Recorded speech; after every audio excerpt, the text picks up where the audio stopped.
Good morning, everybody. Welcome. I'm Mark Rozelle. I serve as Dean of the Schar School of Policy and Government that is hosting this event today. It's my pleasure to welcome you to the second annual symposium on international security, organized by the Center for Security Policy Studies, one of the Schar School's research centers. CSPS is a lively platform for student-faculty research collaboration and for student-led activities, including crisis simulations, various field trips to enhance student understanding of the exciting work that's being done by civilian and military institutions with national and international security missions. CSPS also now has a branch at George Mason's campus in Incheon, Korea. Several of us have been there doing symposia the past few years. And its activities have expanded to include study and symposia at the campus that we will continue into the future with a special focus on security issues in Northeast Asia. We'll also be doing a program on the American elections there, if I can make a side plug for that next year. Just, you know, we have a thing happening next year that we ought to cover that one too. There might be some interest outside the United States, I'm hoping. Today's symposium is entitled Navigating the Nuclear Future. It is an exploration of a broad spectrum of issues related to nuclear weapons and nuclear technology, from the status of nuclear doctrine and stewardship of weapons by the great powers to the enduring challenges of preventing the spread of nuclear weapons, to a discussion about nuclear technologies that affect other transnational threat problems, from cyber to climate to terrorism. So that's a lot. I know you're in for a stimulating, and important discussion today, organized into 3 panels, and we have a wonderful roster of speakers from important institutions from around the DC community and also from the Schar School faculty. I will now turn over the mic to Professor Ellen Leibson, who directs the Center for Security Policy Studies, as well as our International Master's Program, which, by the way, is ranked #2 in the country by U.S. News & World Report. I just have to get that in there every single time. Off script, you know, but I just can't help it. So thanks for coming today. You're in for, I think, a really wonderful set of panels. And Ellen, please come up. Thank you.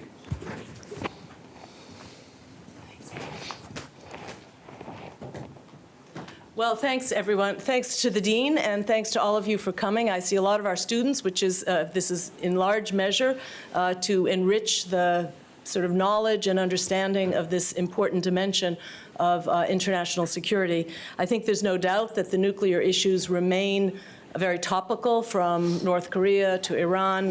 There's not a week that goes by that there's not some important policy debate that relates to nuclear issues. The climate change debate, the cyber debate, all of these touch on the questions of how to manage, control, limit or expand the use of nuclear technologies.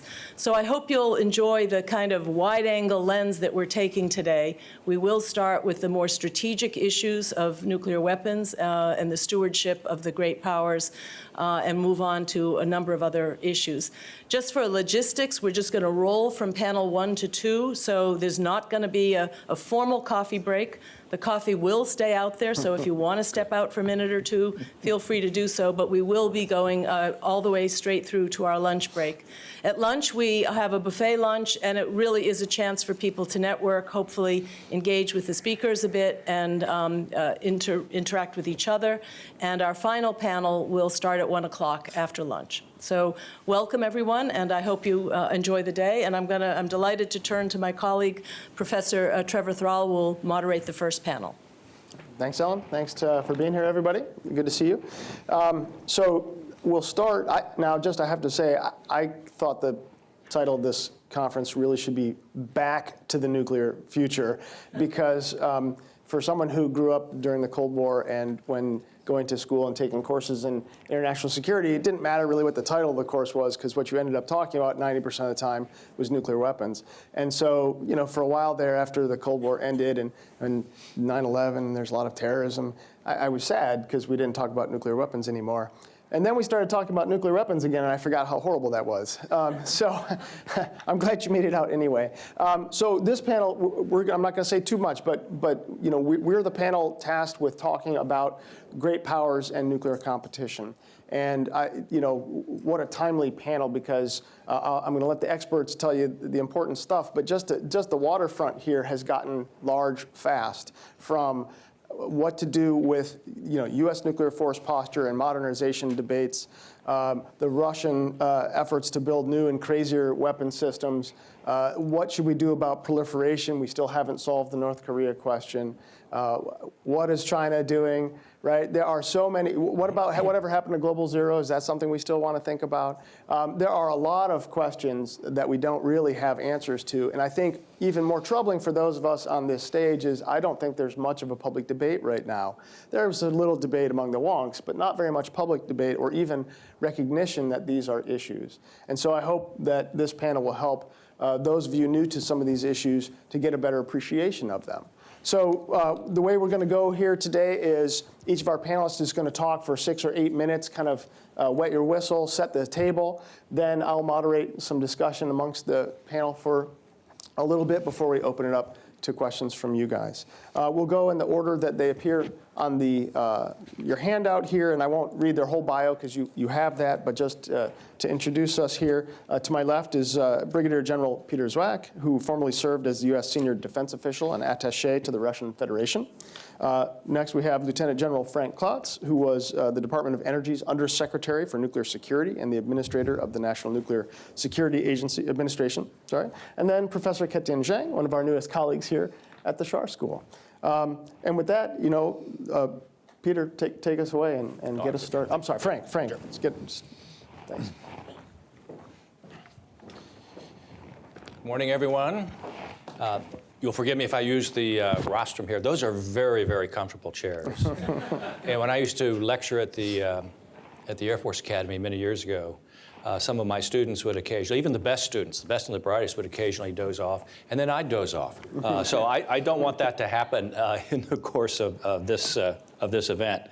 And thank you, Trevor, for that introduction and for volunteering to moderate this panel. And thanks, Ellen, to the Center for Security and Policy Studies for arranging this morning's event. As Trevor alluded to, it's vitally important for our nation, for our future, and that we have a robust, informed, civil, sober, ongoing national discourse on nuclear weapons and nuclear arms control policy. Now, I've been given about 5 to 8 minutes to introduce the topic of U.S. nuclear weapons and arms control policy. We could obviously spend an entire day, maybe even an entire semester on this subject and have only begun to scratch the surface. So I'll sketch out sort of the general outlines of the topic. I'll give my personal view on 2 issues, which are before the Congress as we speak to be resolved, one on nuclear modernization, the other on the fate of the New START Treaty. And then I'll leave it to the discussion period to fill in the details based upon your questions and comments. And as Ellen suggested, I'll be around at the lunch hour if you want to pursue any of these topics in greater detail. Now, in a nutshell, since the early 1960s, the United States government, under both Democrat and Republican administrations, Democrat and Republican-controlled Congresses, has pursued generally 2 broad approaches to preventing nuclear aggression against the U.S. homeland, against U.S. military forces, and against U.S. allies. The first has been to maintain nuclear deterrent forces capable of surviving a first strike and then mounting a response that would impose intolerable costs on the aggressor. The second has been to pursue arms control agreements that mutually limit the number and, in some cases, the capabilities of U.S. and Russian nuclear forces. Now, from the U.S. perspective, I'll let General Zwack talk about the Russian perspective. From the U.S. perspective, the fundamental objectives of these agreements have been to avoid costly arms races and to enhance crisis stability by ensuring that neither side deploys forces capable of totally disarming the other side's deterrent forces.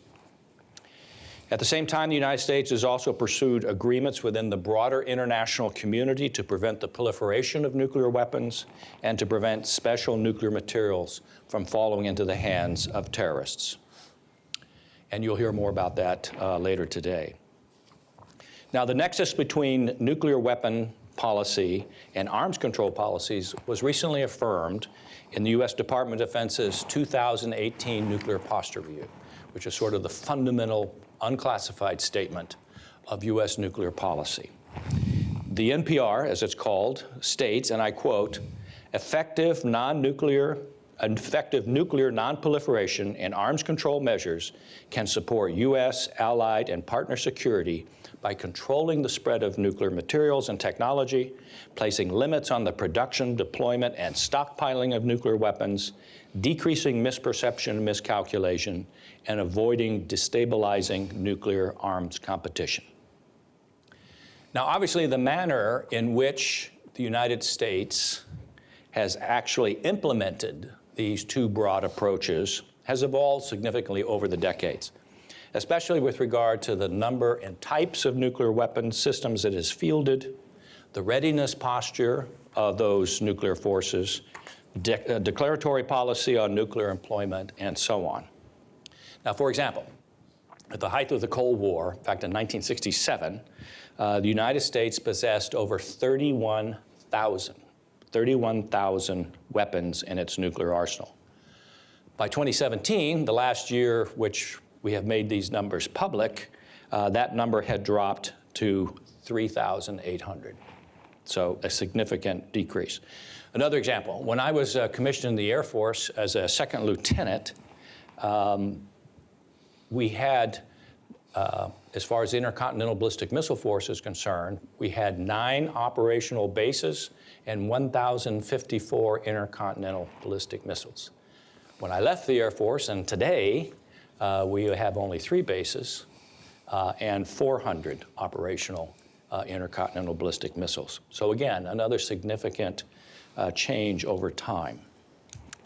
Now, as a former career Air Force officer and as the former administrator of the National Nuclear Security Administration, it's probably no surprise to you that I fully subscribe to this long-standing dual-track approach and believe that is absolutely essential to ensuring our safety and security for the foreseeable future. So in that regard, it might be useful to consider what specific steps current and future presidential administrations, and in fact, the 2 Armed Services Committees on the Hill should take right now and over the next several years to implement this 2-track approach. And I'll stress that what follows is my personal opinion. First, it is essential to maintain and modernize all 3 legs of the so-called nuclear triad. Now, for those of you who are not yet steeped in the arcane language of nuclear weapons policy, the triad refers to those land-based intercontinental ballistic missiles that the United States has. It includes the submarine-launched ballistic missiles carried aboard nuclear-powered submarines, and it includes those long-range bombers that are capable of carrying nuclear weapons, which right now are the B-52 and the B-2 stealth bomber. These delivery systems and the warheads and the command and control systems associated with them still constitute a powerful and effective deterrent force. But they're all well past their design lives, and they will eventually age out. For example, the youngest B-52 in America's aviation inventory is now 56 years old. It rolled off the production line in 1962. And it's still going to be flying for another 30 years. So it needs new engines, it needs updated electronics, all to remain an effective long-range strike platform for both conventional and nuclear operations. The Minuteman III missile, one of our intercontinental ballistic missiles, was first deployed in the late 1970s and in silos that were constructed during the Kennedy administration in the 1960s. I can attest from long personal and recent experience with the Minuteman III that every element of that system, from the rocket body to the guidance set to the tools, handling gear, and test equipment used by maintenance technicians are showing signs of serious aging, signs that cannot be remedied by the Band-Aid fix of yet another life extension program. Second thing that should be done now, we should continue to update the nation's nuclear weapons infrastructure, including the National Nuclear Security Administration's national laboratories, its production facilities, and its test sites. Again, many of these facilities were constructed a long time ago, in some cases early in the Cold War, and even some were constructed during the Manhattan Project of the Second World War. During my 4 years at NNSA, we routinely had to contend with collapsing roofs, corroding pipes, and other age-related problems that pose safety risks to our workers, and in some cases shut down important operations for weeks. Additionally, our capability to manufacture and certify the basic materials, as well as the thousands of pieces and parts that make up a nuclear weapon, has atrophied over time and must be restored, including the ability to manufacture plutonium pits, an essential component of all nuclear weapons.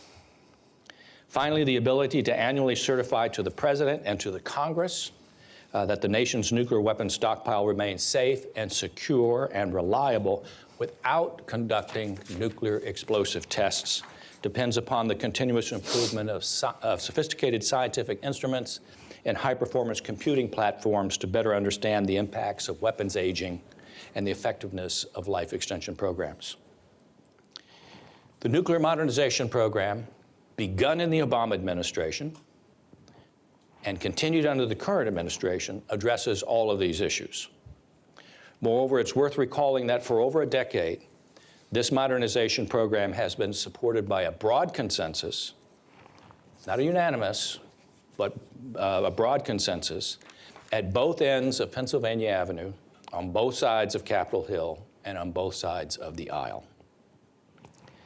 The third step that the current administration should take, and the Congress should take, to ensure the long-term effectiveness of our nuclear deterrence capabilities is to resume the arms control dialogue with Russia that was a central feature of our nuclear policy, even during the darkest days of the Cold War. Now, the landmark, pardon me, and groundbreaking Intermediate Range Nuclear Forces, or INF Treaty, has been formally relegated to the history books. Its demise leaves only one bilateral arms control agreement that mutually constrains the number of U.S. and Russian nuclear forces. And that agreement is the new Strategic Arms Reduction Treaty, usually referred to as New START. Now, that treaty is due to expire in February 2021, so less than 2 years away, less than a year and a half away. And only 10 years after it entered into force, and only 3 years after the U.S. and Russia reduced their forces to the levels mandated, the lower force levels mandated by the treaty. New START can, however, be extended for up to an additional 5 years by agreement of the American and Russian presidents. And importantly, this action does not require advice and consent to ratification by the U.S. Senate. The current administration has been very non-committal about its intentions with respect to New START. And quite frankly, statements that attributed to some senior administration officials over the past several months have been quite troubling. On the other hand, past and current senior military leaders have been, and apparently continue to be, very supportive of New START because of the military benefits it confers. For example, it caps Russia's baseline strategic nuclear forces at known and predictable levels. Through its verification provisions, including data exchanges, routine notifications, and on-site inspections, it offers important insights into the size and capabilities and disposition of Russia's nuclear forces beyond that provided by more traditional intelligence collection and assessment methods.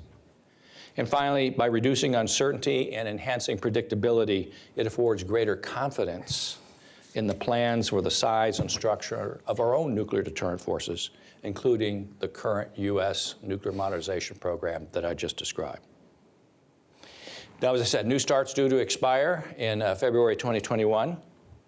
A year plus may seem like a long time to some of you to deal with this matter, but no one should underestimate just how long it takes to broker an extension, much less any other type of agreement that attempts to break any new ground, such as adding new parties to the treaty, like China, or broadening the scope of the types of forces that are captured by the treaty, like the non-strategic forces of Russia or Russia's new novel, or some have called them exotic systems, as some have suggested.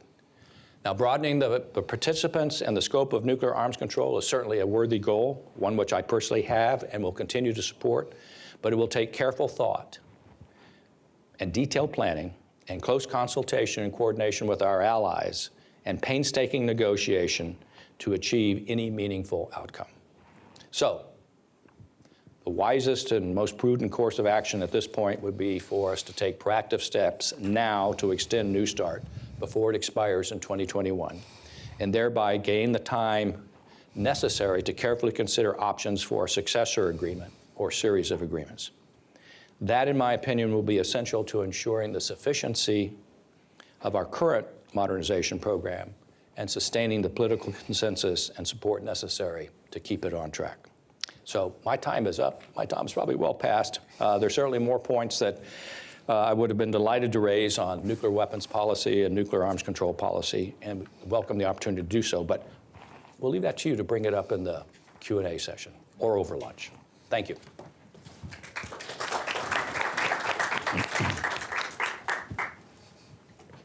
General. Thanks. Good morning, all. How are you doing? Okay, I know the early, it's always a little harder in the morning. It's a real privilege to speak to you in about 5 to 8 minutes. I'm going to try to set a baseline, maybe some Russian perspectives on where we are, if you will, in this tricky period of a nuclear agenda. But I'm an old intelligence officer, and one of the things that you always need to do is learn your crowd. And then I can modify how I speak. First of all, how many of you have had an actual, have worked or have studied in any degree the whole issue of, if you will, nuclear security? Okay. How many of you are just here just for information, foreign policy information? Okay. And this is a very multinational group, I think, okay? Probably all the major nations probably that have nuclear weapons are probably represented in this room one way or the other. All right.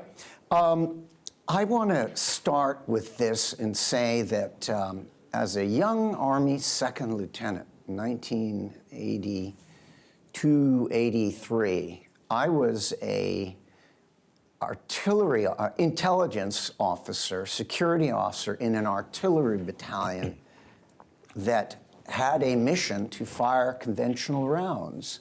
But if the balloon went up, go to the Fulda Gap and fire tactical nuclear rounds 18 to 23 kilometers deep against the onrushing, if you will, Soviet Warsaw Pact. When you sit back and think about that, you're firing nuclear rounds 15 miles away. How crazy was that? But it was real. We took it seriously, and that's a world that we are, that we don't want to return to. How many of you have seen Dr. Strangelove? Raise your hands. All right, half at least. All right, homework assignment for the other half. Go watch it. Yes, it's crazy. What's the essence of good satire? How about an element of the truth? And that was the environment that the general and I and many others grew up. And God bless, most of you have not had to live or feel that today. And I think that a lot of us really worry that we are almost backsliding into this world again, and that's very, very troubling. Fast forward. How many of you read in March 1st, 2018, just a year and a half ago, read Vladimir Putin's speech, State of the Union speech, to the Russian parliament, the Duma? It was, relations were already hard. Crimea had happened several years before. They're under sanctions. There's a lot of stress in the world. And there is an insecurity in Russia that comes back in its history in the 90s, and a lot of things going on. And they lash out verbally. And he announces, if you will, the development of 5 different weapon systems that are pretty advanced. Hypersonic, nuclear torpedoes, possibly nuclear-powered cruise missiles, a follow-on to the SS-18 Satan, which is about as appropriately named a missile could be, called the Sarmat. And this is a new age that is coming in. Now, General Hyten, the time Stratcom, said, yeah, you need to pay attention to this. And while there was a lot of bluster, they are working on these programs. And possibly that nuclear accident that occurred just a few months ago up near Arkhangelsk might have been, if you will, the propulsion system, nuclear propulsion system of that possible nuclear cruise missile. So the world is tilting in some strange and difficult ways. We are all modernizing our nuclear arsenals, and as the general said, those checks and balances, those hard built treaties during a period of enormous distrust, the Cold War, starting with SALT and all of that in START, the ABM treaty, which is gone, is shredding away. INF, an entire class of medium nuclear, if you will, missiles, is gone, and that as of 2 months ago. As the general mentioned, New START is going to be looked again at 2021. This basically manages the numbers at 1550 for both sides of U.S. and Russian ICBMs primarily.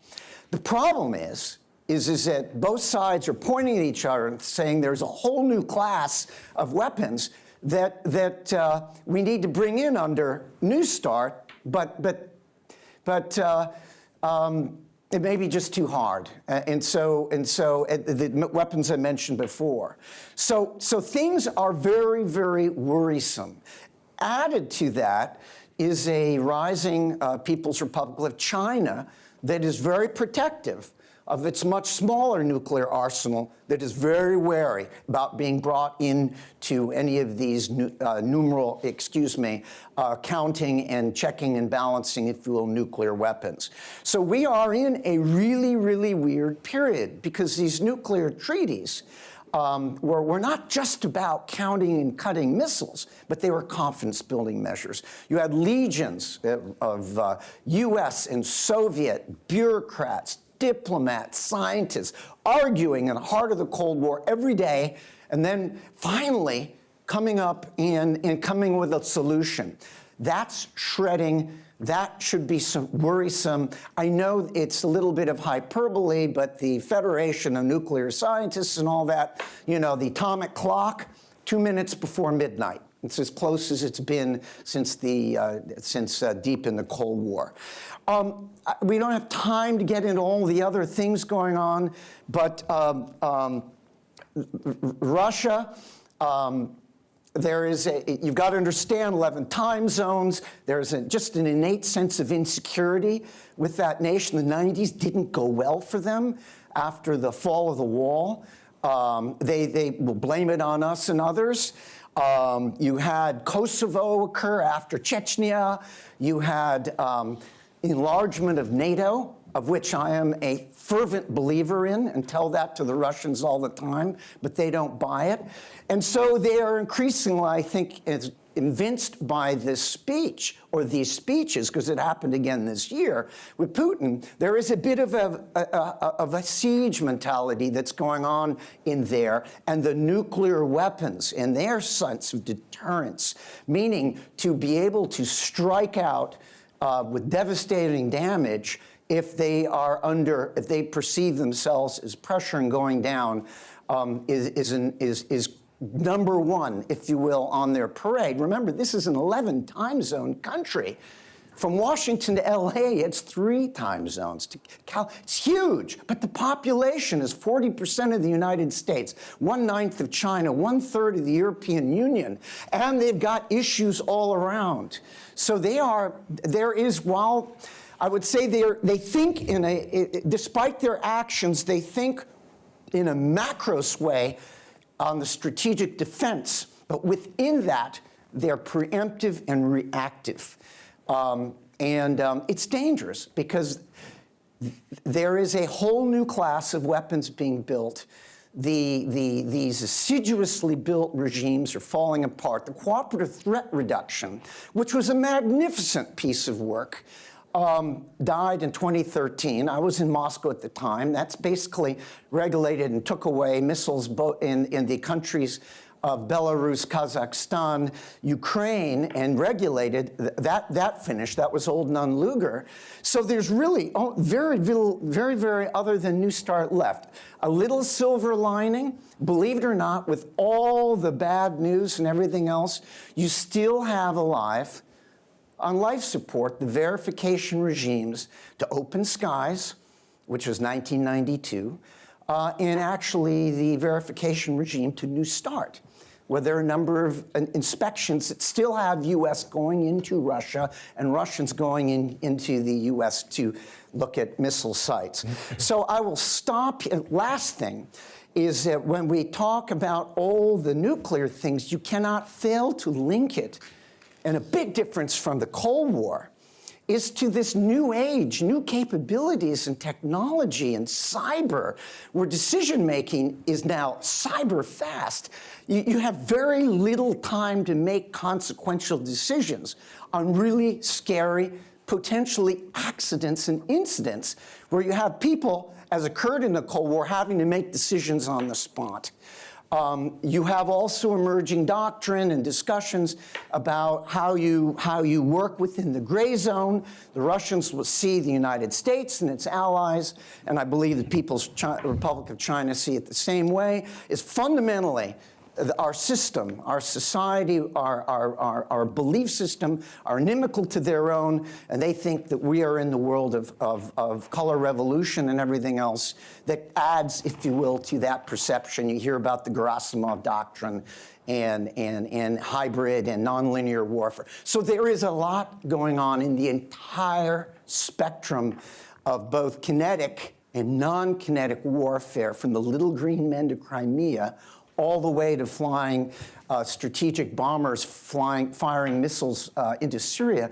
And just a couple of months ago, this is kind of pay attention, you had Russian Tu-95 Bear bombers and two Chinese strategic bombers flying in tandem, testing Japanese and South Korean airspace. So there is a lot to think about in all this.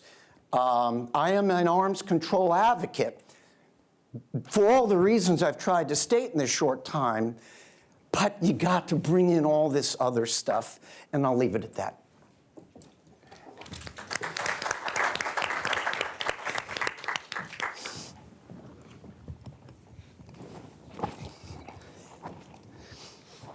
Thank you, everyone. And I would like to, in particular, thank Alan for organizing, as well as everyone else who's organizing, as well as participating on this panel.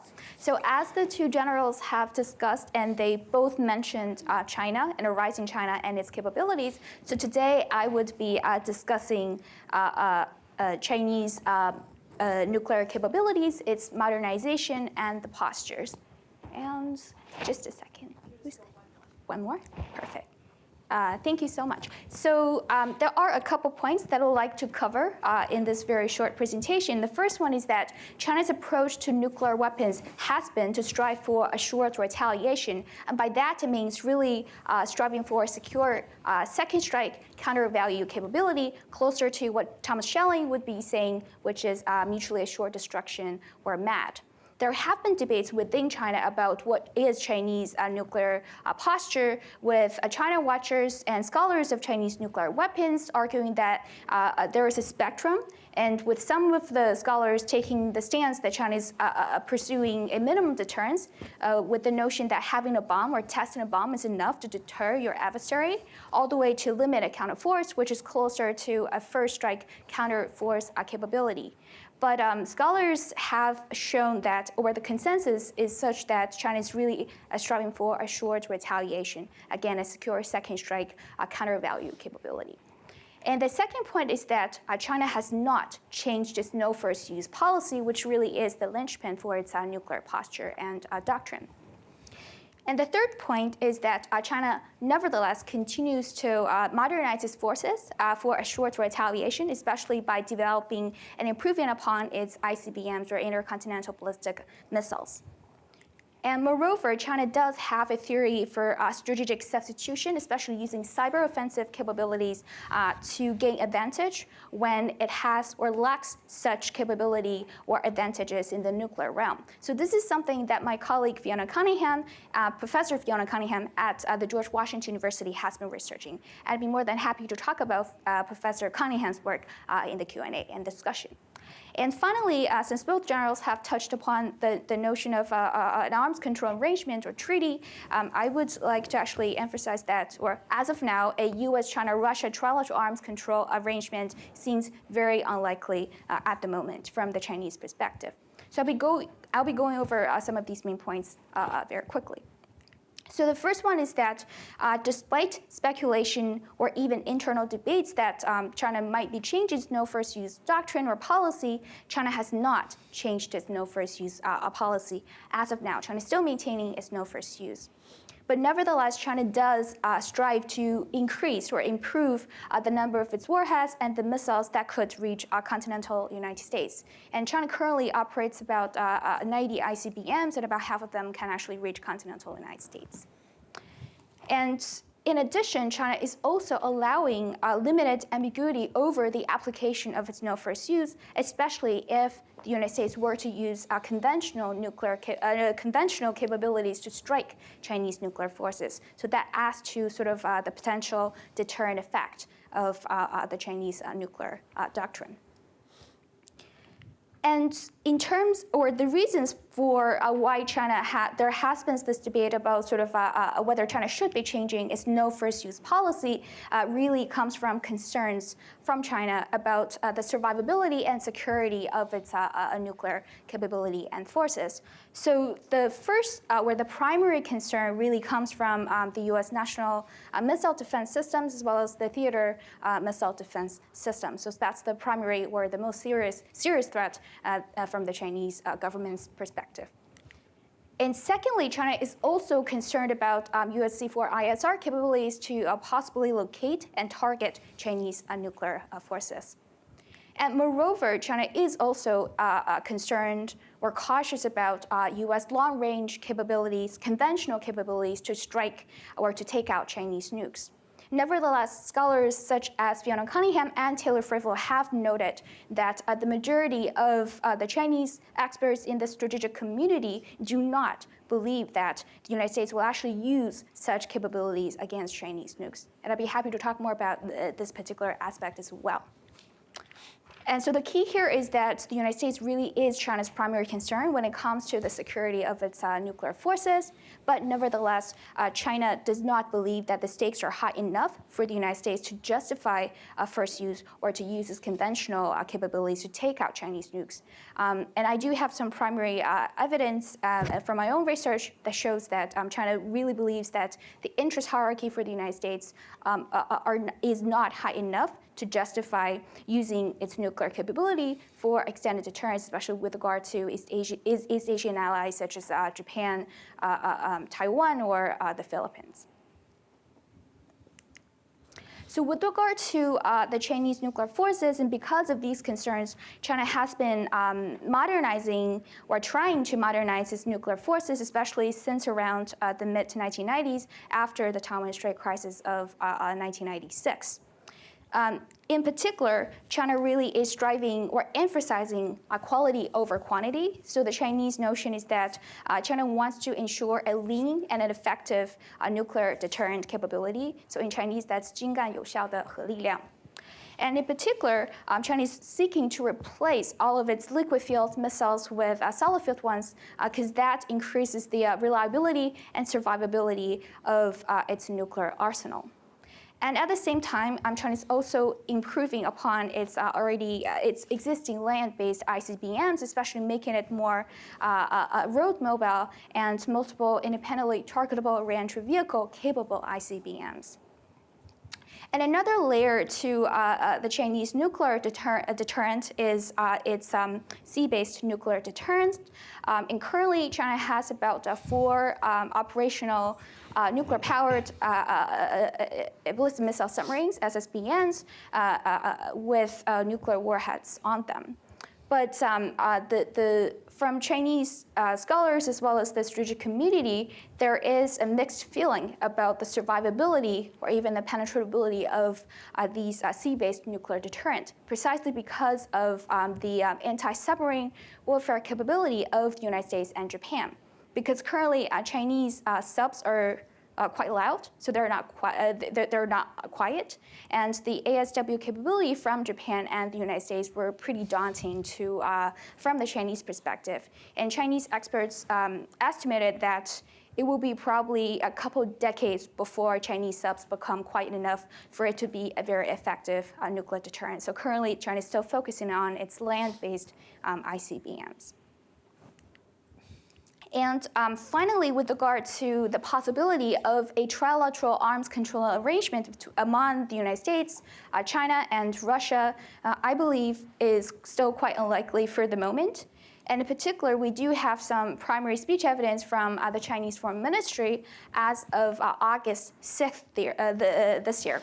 So we're responding to a question about a potential U.S.-China-Russia arrangement on, in particular, the intermediate range nuclear forces arrangement. The Chinese Foreign Ministry noted very clearly and explicitly that China will not participate in a trilateral U.S.-China-Russia arms control negotiation for the following reasons.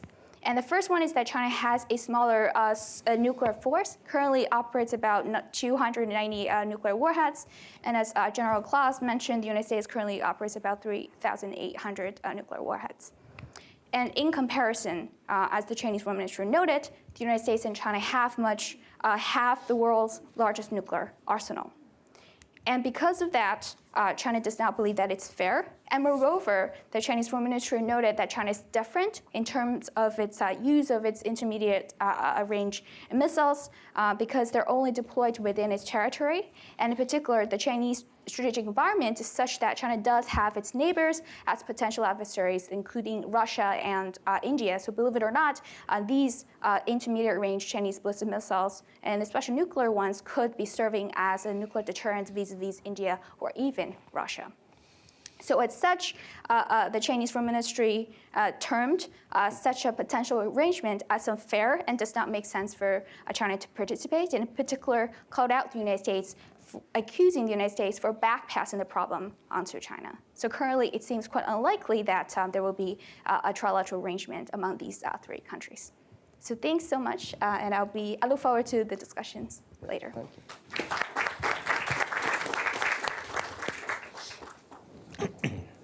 All right. Well, boy, there's a lot to dig into, obviously. We've just scratched the surface. So given that, I can ask anything I want. I'm going to ask, this might sound a little bit strange, but I think it cues up some other conversations. And so I'm going to ask each of you, so you get to represent the countries you talk most about, each of you. So for each of you, what is Russia or the United States or China's sense of the most likely case under which it would be attacked by nuclear weapons?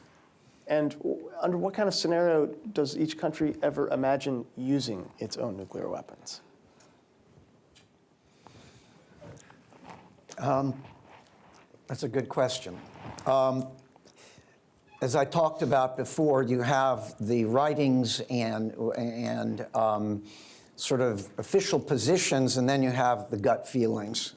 I think that on the gut feeling side, it's almost a visceral feeling, is that there remains and part of it is contrived and part of it is deeply held, that the U.S. and its allies will look for ways to bring down the Russian regime through color revolution or some variation thereof. And in that destabilization could come up the requirement for a retaliatory nuclear strike. There is another one out there, is that the U.S. in particular, with this new age, a new realm of, if you will, of strategic stability, through global strike, has an entire range of, if you will, long-range precision conventional weapons that in a crisis would go after the Russian static nuclear capability in a first strike. Doctrinally, they worry about that as well. And then there would be a third scenario, which would lead to some variation. You get into a conflict, especially in the West, and you hear about the so-called escalate to de-escalate, which was bandied about in the 1990s. It wasn't in the 2000 doctrine, where you have a conflict or you have a crisis, especially in the West. The U.S. and Western forces get overmatched. The Russians try to work a fait accompli by wagging, if you will, the tactical nuclear threat to de-escalate the situation. So there are a number of scenarios out there. It was, I think, President Ronald Reagan who famously said, a nuclear war can never be won and must never be fought. The sentence that immediately followed that was, that's why we, the United States and Russia have nuclear weapons, and that is to deter nuclear war against each other. And indeed, I think that's been the policy of the United States at least since the early 1960s. Now, military planners have to think of all contingencies. That's their fundamental responsibility.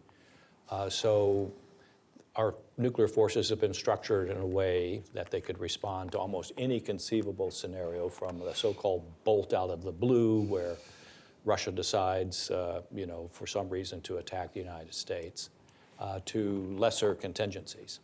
I think if you ask my personal opinion, and probably the opinion of many military leaders, that the most likely scenario in which nuclear weapons might be contemplated would be growing out of a regional crisis, a conflict in Europe, a conflict in East Asia, which somehow escalates out of control, and one or more sides decide that a limited use of nuclear weapons is called for, and then that it spirals out of control from there. That's an important point. Because of that realization that is however unlikely, a conceivable scenario, the major nuclear powers have been very careful over the past several decades to even come close to getting into a situation in which their military forces come into contact or are likely to engage in direct conflict with each other.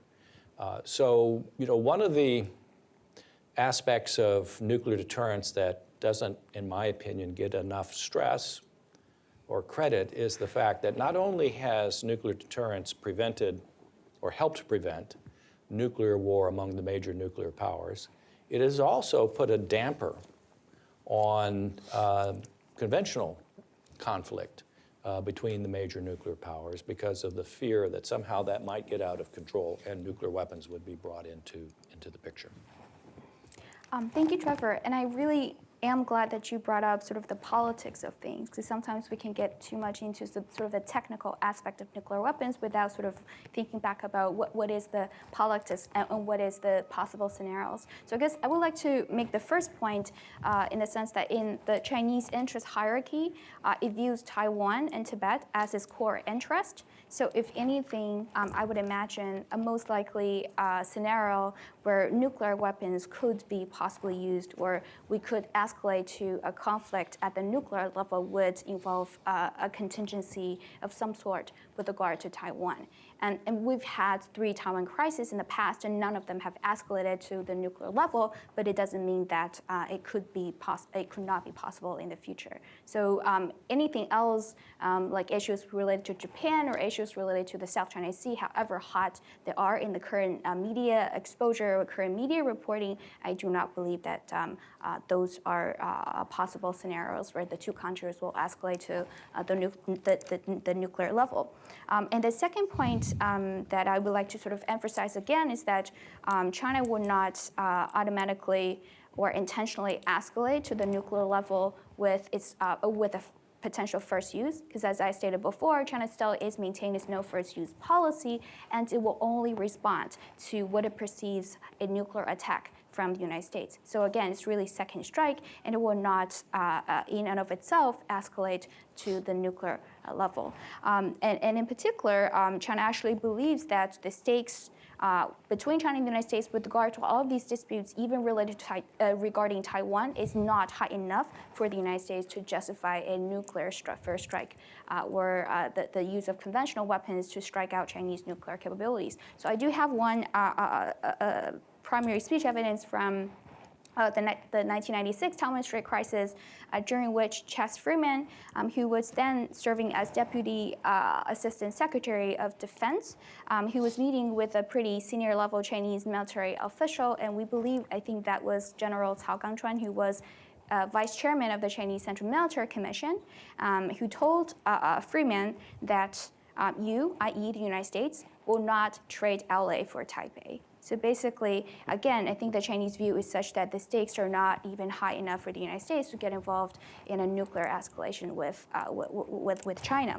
But that said, I think the third point that I really wanted to make very quickly is that there are, again, uncertainties and possibilities of accidents or possible escalations, and possibly due to sort of the misperceptions from both sides. So one of the points that my colleagues Fiona Cunningham and Taylor Frivel are working on is that China does not view nuclear weapons can be used at the tactical level, and China does not believe that nuclear exchanges can be contained or can be limited, whereas the United States views that there is tactical nuclear weapons and possible nuclear conflicts can be sort of contained at a tactical level. And because of these perceptual differences, I think it's potentially dangerous in the sense that we can imagine a scenario in which the United States might use tactical nuclear weapons, and China might interpret it as a strategic use of nuclear weapons on the part of the United States, which then will react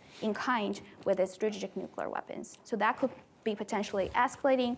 And at the same time, the Chinese use of its cyber offensive capabilities and even some of the gray zone capabilities could be interpreted, which China views as de-escalating or potentially limiting the escalation ladder, but that could be viewed as the United States as potentially escalatory. And again, there might be some sort of escalation cycle that is out of control, although neither of the 2 countries will be intentionally going into a conflict at the nuclear level. Right.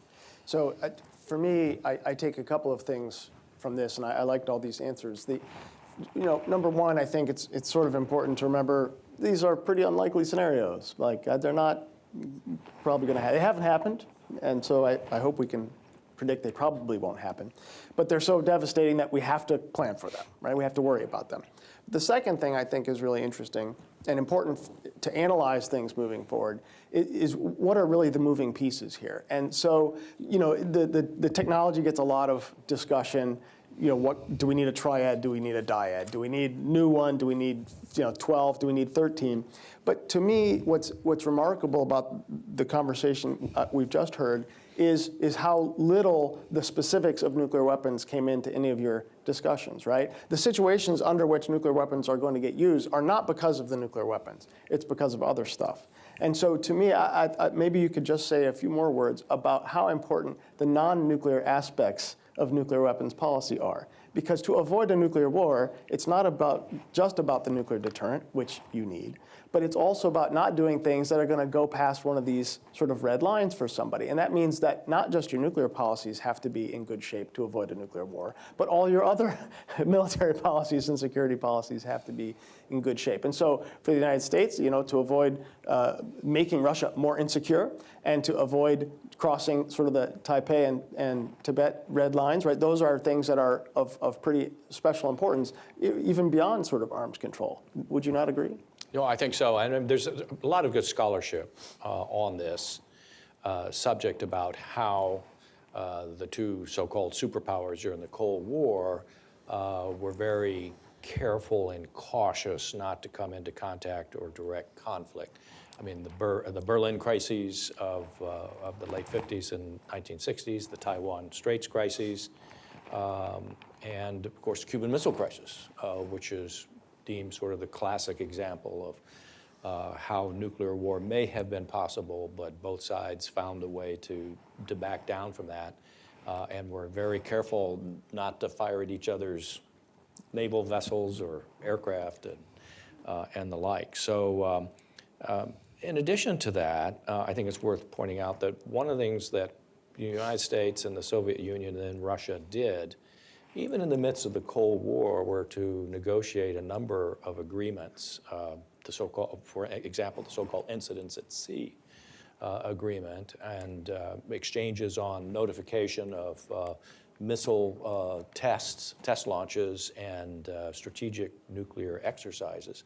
A whole series of agreements which were designed to make sure that there was no accident or misperception of the other side's intent, particularly during a period of increased tension or even crisis. So I think both sides have been very, very aware of that. Now, just one little editorial comment.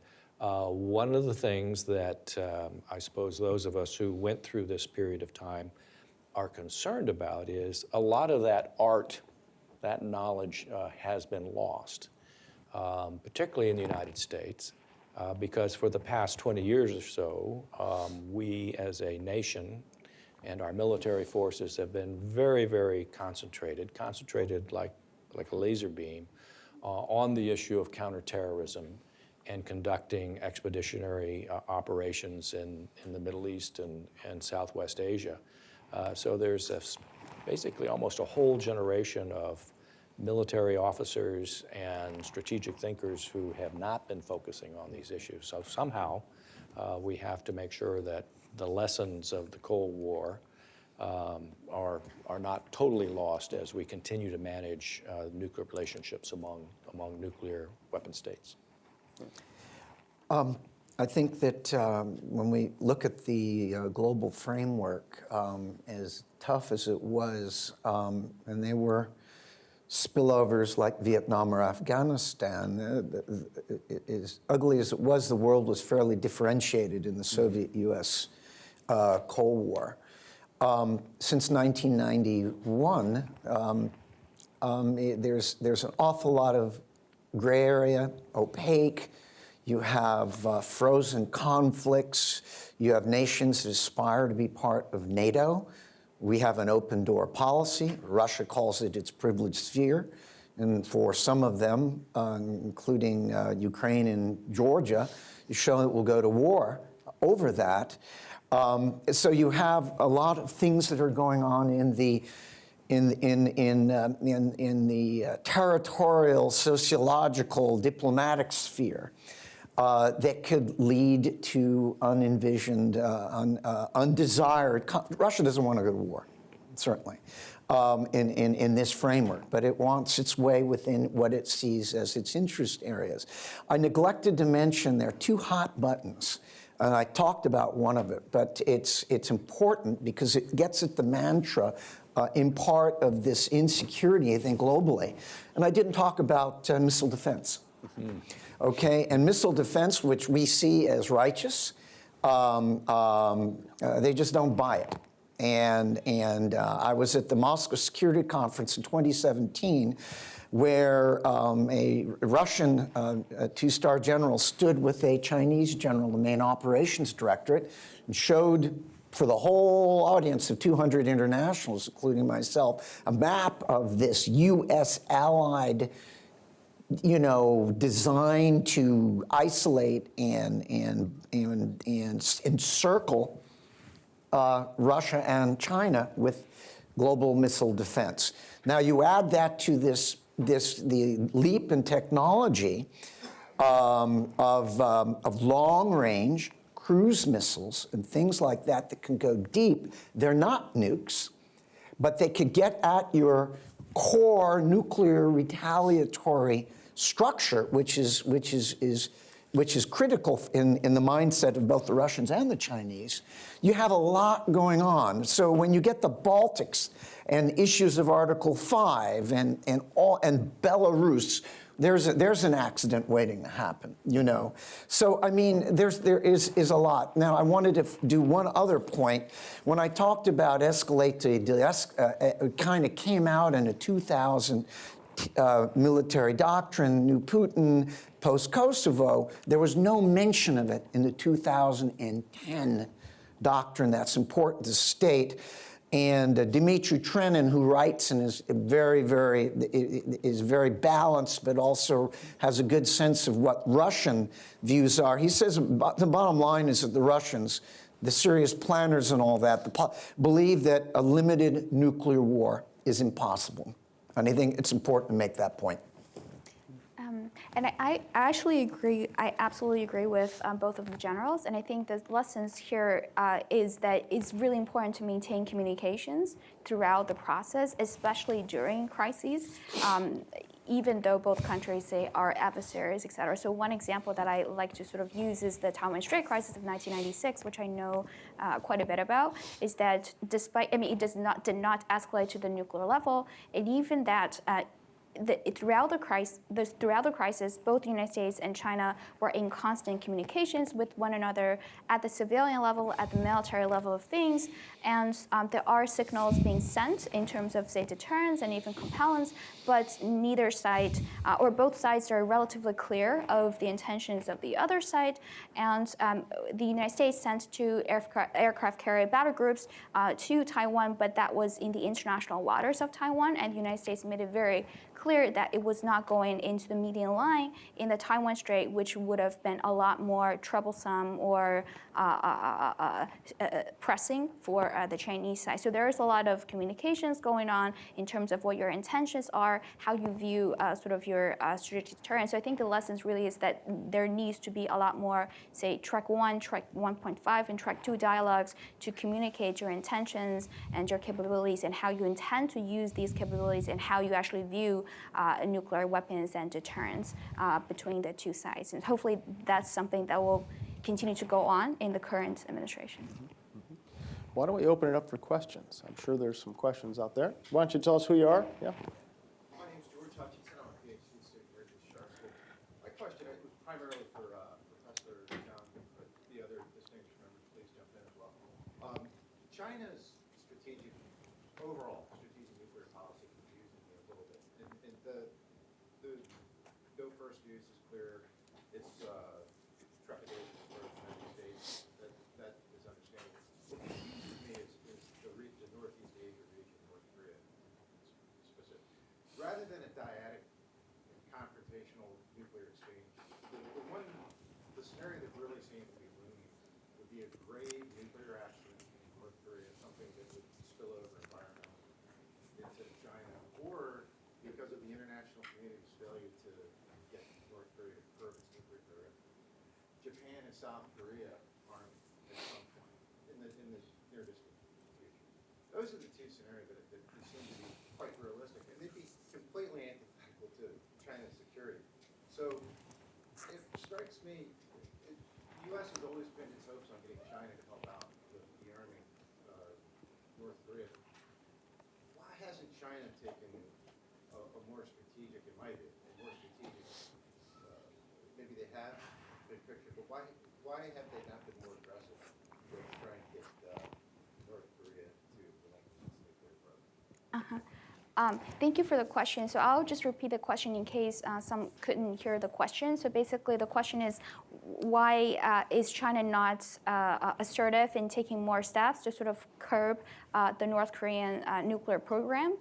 If I'm capturing that correctly, especially given the pressure that Japan and South Korea might arm itself in the nuclear sense at some point, which would be devastating or which would be adverse from the Chinese perspective.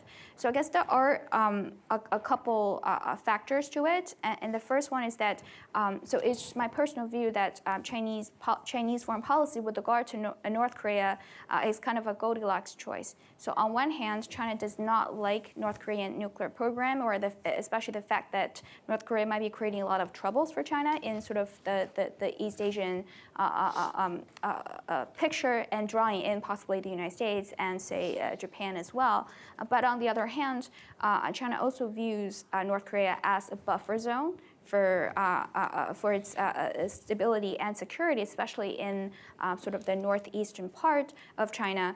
And since because of the Korean War, and say in a scenario if say North Korea collapses and South Korea became the sole government of the Korean Peninsula, the United States might still have or maintain troops there, and that would be a lot more devastating for China. So again, sort of the Chinese policy with regard to North Korea is pretty conflicting precisely because of the conflicting goals, and because of this particular factor, China has been sort of taking a backpassing role when it comes to denuclearization or non-proliferation in the Korean Peninsula. So to the extent that China does not have to do too much, it prefers to stay so.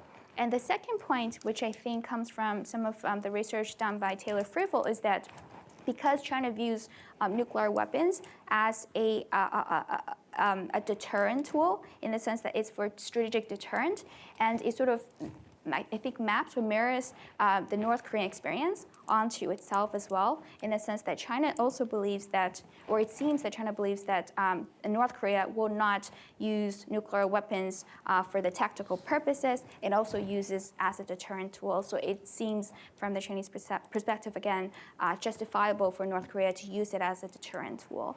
I guess the third point is also related to, well, it's actually related to the United States, in the sense that to the extent that the United States can restrain Japan and South Korea, which China still believes so. It might be changing based on this current administration, but I think the sort of the majority or the consensus view is still that the United States can still somewhat restrain Japan, and in particular South Korea, and it has a lot of leverage.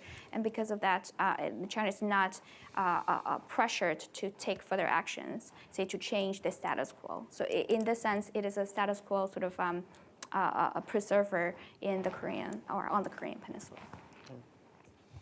All right. Other questions? Yeah, right here.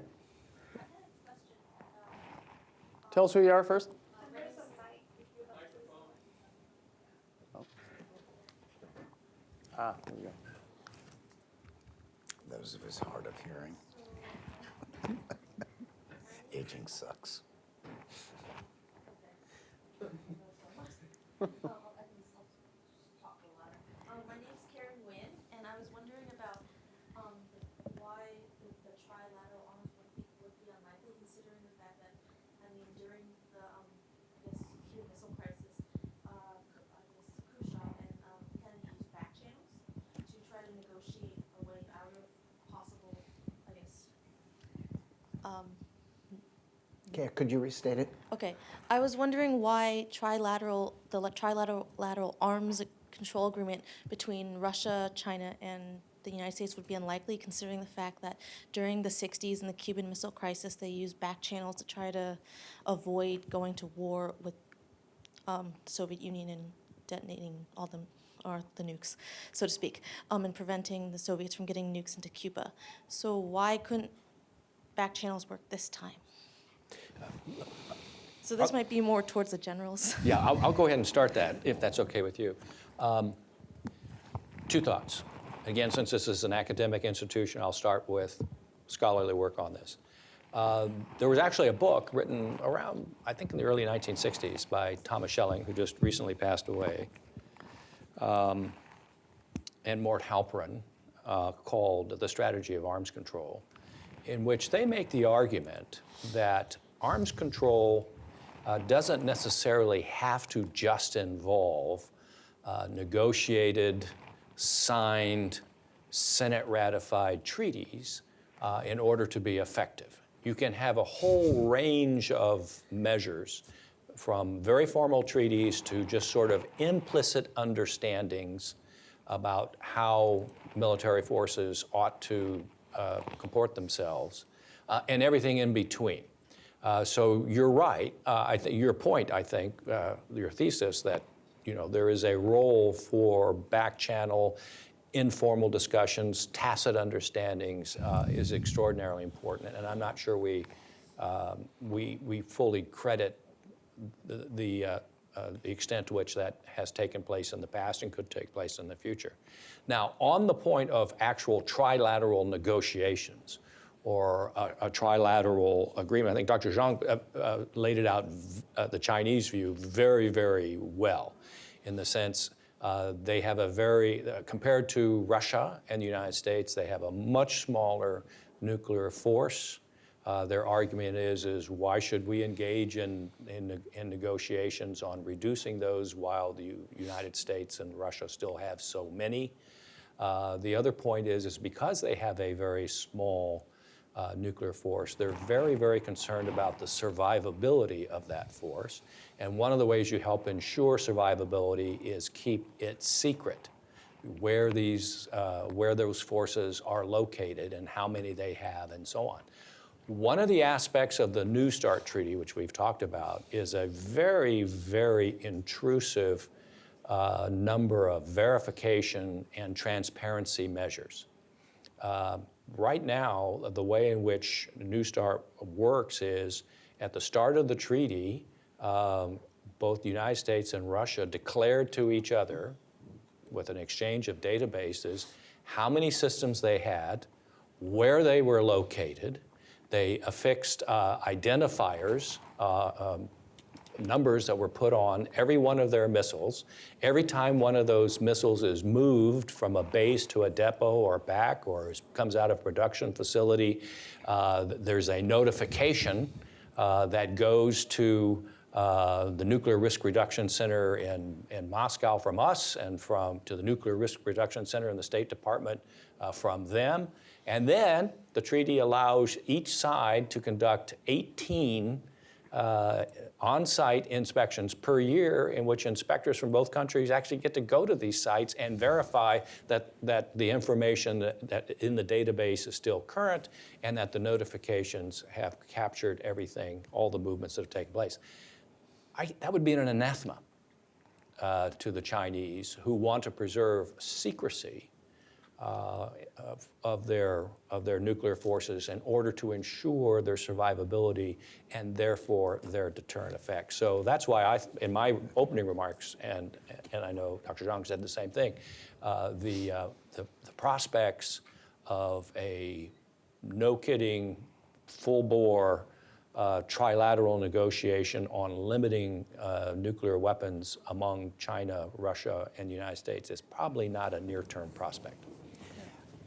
I think your question was superb, and it's something that your point, I think, worries us, a number of us. First, over the last 2 years, the good news is that from a military perspective, our chairman has been twice a year been speaking with his Russian counterpart, Gerasimov. SecDef has never met Sergei Shoigu, however. At least officially.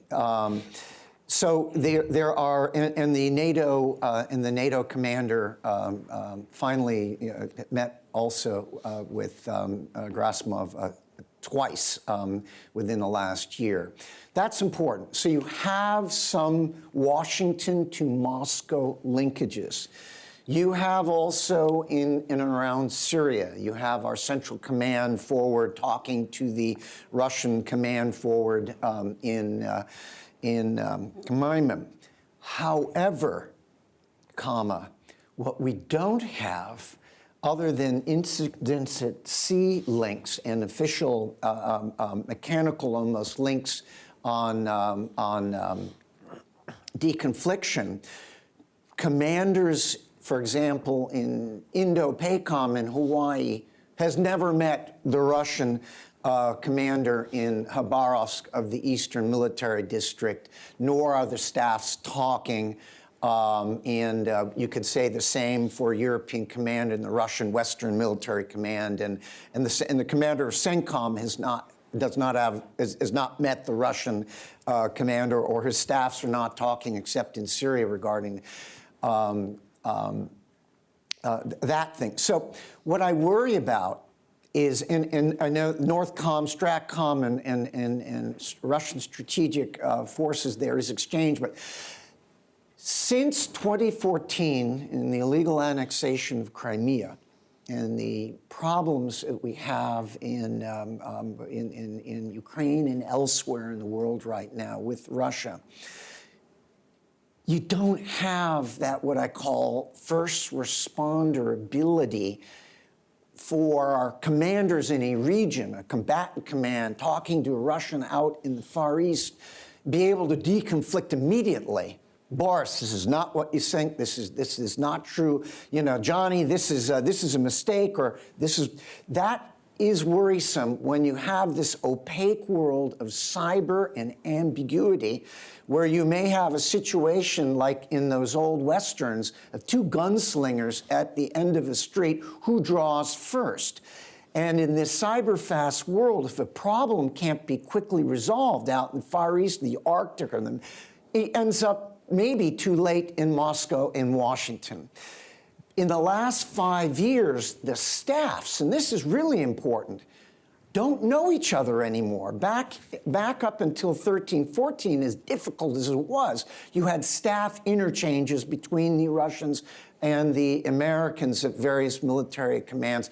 That is almost non-existent. And when you have American military moving every 2 to 3 years, we don't have that knowledge base on a personal thing. I think it's better with China. I think that we talk more with China on these things. This is an area, the good news is that the senior leaders do have mechanisms.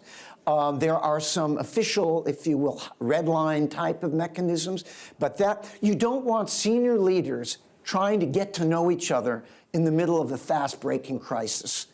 And that we don't have right now, except in Washington and Moscow. If I could just add something, I can't remember the exact year, maybe around 2004 or so. I was the commander of 20th Air Force, which has responsibility for all of the United States intercontinental ballistic missiles, those 400-plus Minuteman IIIs I talked about earlier. I had the opportunity to host the four-star commander of the Russian strategic rocket forces. I mean, the guy who was in charge of all of the intercontinental ballistic missiles on the other side. And over the course of 2 or 3 days, we had a lot of exchanges as one professional missileer to another professional missileer. And our staffs had interchanges. And quite frankly, I'll talk about it over lunch if you like. There were a number of myths or misperceptions that we were, I think, able to successfully resolve on both sides. And you know, the general's right. It's just not happening now. And I think that is an extraordinary, difficult issue that we need somehow to get over with, and why I said in my remarks, we need to get back to American and Russian military professionals having a professional, technical level dialogue. The same thing's true for people in the non-proliferation area, those who deal with the technical aspects of proliferation and counterterrorism also need to be having the same conversations. All right. Let's go way in. Oh, sorry, we have somebody right next to the mic. Good man. Oh, okay, yeah, thanks. Yeah. I'm curious, the general mentioned, Andrew Patterson, a PhD student here at George Mason, senior fellow with the Nuclear Industry Council.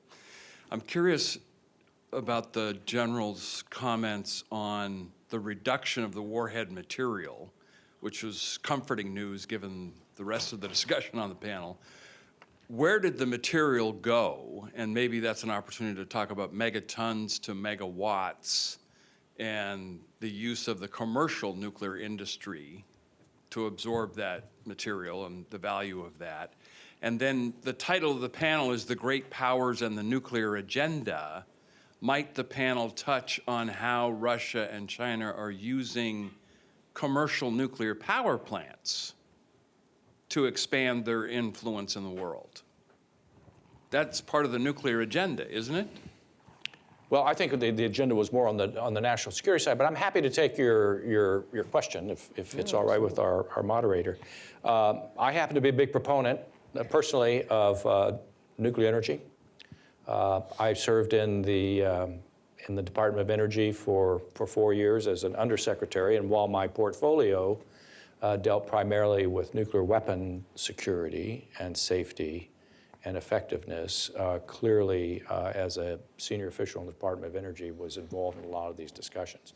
The policy of the Obama administration and continued through the tenure of Secretary Rick Perry as the Secretary of Energy has been, on all of the above approach to energy, including nuclear energy. And quite frankly, in this country, we've had very real difficulty in completing any civil nuclear reactor. You can tell me the date. I don't know the exact date when we built the last one.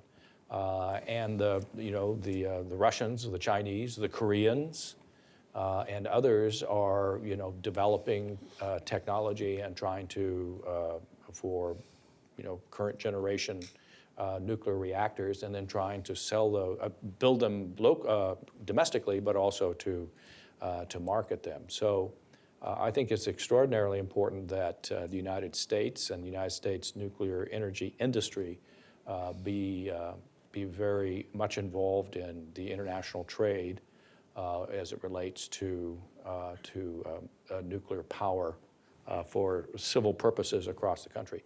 At the same time, it's extraordinarily important that we continue the emphasis that we've had in the past on ensuring that any U.S. origin technology be used in a proper way so that it does not become associated with or does not contribute to concerns about nuclear nonproliferation or the security of that nuclear material and the possibility that nuclear material might fall into the hands of terrorists or would-be proliferators. Don't hold me to details because I'm rusty on this topic, but clearly the Russians have exported, if you will, nuclear reactor capability. They earn from it, and with it they also get influence. But I ask you, if you want to get at the whole issue of nuclear power inside of Russia, it's really well done. How many of you have seen the HBO film Chernobyl? Was it really well done? Because the experts say it was really, really well done. Go watch that. That kind of gets into some of these aspects. I can't get into the country specifics. I'd need to go back into it, but it is definitely it is both influence and money, and they do work at that. All right. Last one. It's got to be a quick one. Young woman right there. My question is to Dr. Zhang.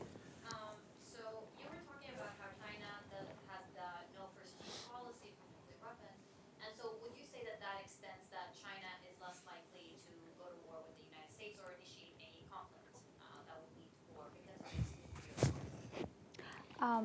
So the question is, because China maintains a no first use policy, does that mean China is less likely to go to war with the United States?